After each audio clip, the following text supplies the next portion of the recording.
Hello students, welcome to my channel creative economics.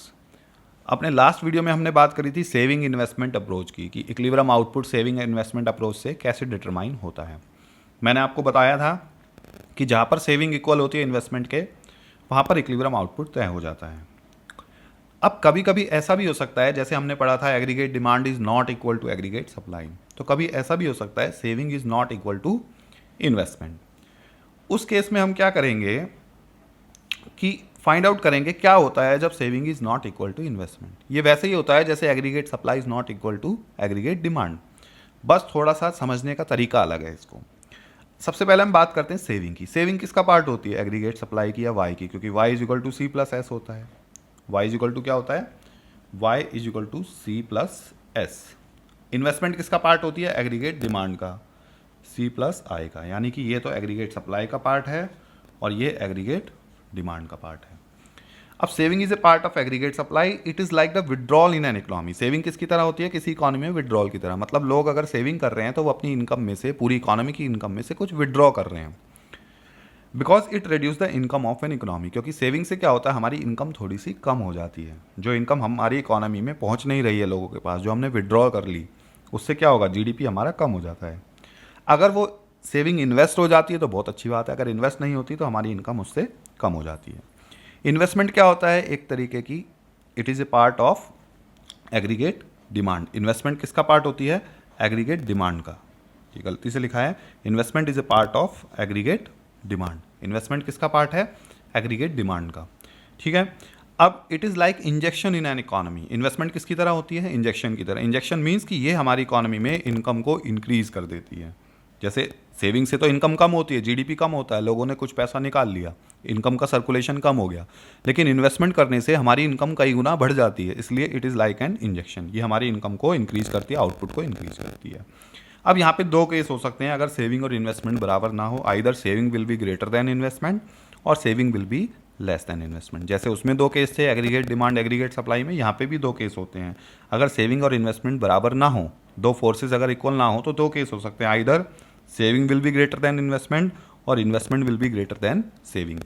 तो पहले हम फर्स्ट केस समझते हैं, what happens when saving is greater than investment. Saving greater than investment का मतलब होता है किसी इकोनॉमी में विड्रॉल्स ज़्यादा हैं, इंजेक्शंस कम है, यानी कि लोग इनकम निकाल तो ज़्यादा रहे हैं, सेविंग तो ज़्यादा कर रहे हैं, लेकिन उसको इन्वेस्ट नहीं कर रहे मार्केट में।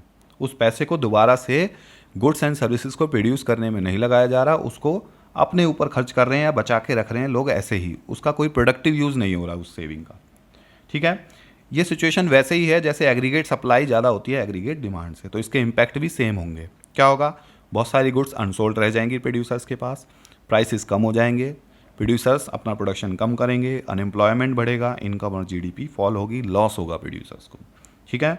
अब प्रोड्यूसर करेंगे क्या, प्रोड्यूसर पे plan less output, producer output का प्लान कम कर देंगे, मतलब प्रोडक्शन कम करेंगे।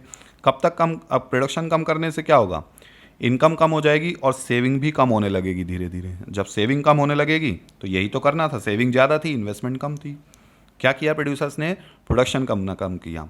जब प्रोडक्शन करना कम किया तो इनकम कम होने लगी, इनकम कम होने से सेविंग कम होने लगेगी, और सेविंग तक कब तक करेंगे ऐसा, जब तक सेविंग और इन्वेस्टमेंट दोबारा से बराबर नहीं हो जाते हैं। सेम वही मैकेनिज्म है, बस यहाँ पे कब तक करेंगे प्रोड्यूसर प्रोडक्शन कम, जब तक सेविंग और इन्वेस्टमेंट दोबारा से इक्वल ना हो जाएं।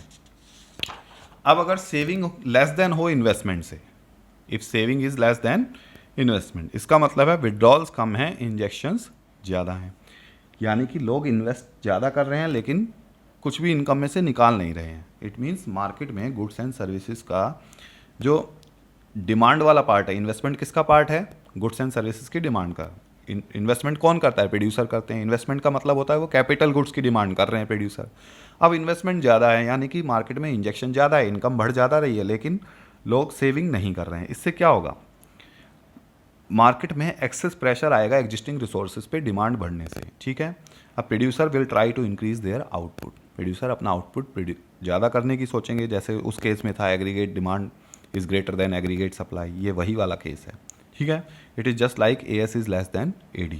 Producer will try to increase their output, कब तक करेंगे इंक्रीज आउटपुट, जब तक कि दोबारा से सेविंग और इन्वेस्टमेंट इक्वल ना हो जाए। इम्पैक्ट इसके रिवर्स होंगे, बिल्कुल। क्या रिवर्स होंगे, आउटपुट बढ़ेगा, एम्प्लॉयमेंट बढ़ेगा, जीडीपी भी बढ़ेगी। प्रोड्यूसर्स को लॉस तो होगा, लॉस कैसे होगा, लॉस होगा अनफुलफिल्ड डिमांड का, कि जो प्रॉफिट वो नहीं कमा पाए हम उसको लॉस में ही काउंट करते हैं, कि अगर उनका प्रोडक्शन और ज़्यादा होता तो वो ज़्यादा प्रॉफिट कमा सकते थे। Prices of goods and services will increase, और नेचुरली इन्फ्लेशन तो आएगा ही उस इकोनॉमी में, क्योंकि डिमांड ज़्यादा है, डिमांड वाला जो पोर्शन है इन्वेस्टमेंट ज़्यादा है और सप्लाई वाला पोर्शन सेविंग कम है, इसलिए उस इकोनॉमी में इन्फ्लेशन भी आएगा। Thank you. वीडियो में अगर कोई भी डाउट हो तो आप मेरे से कमेंट बॉक्स में पूछ सकते हैं। वीडियो अगर अच्छा लगा है तो ज़्यादा से ज़्यादा लोगों को शेयर करें। अभी तक आपने चैनल अगर सब्सक्राइब नहीं किया है तो सब्सक्राइब ज़रूर करें।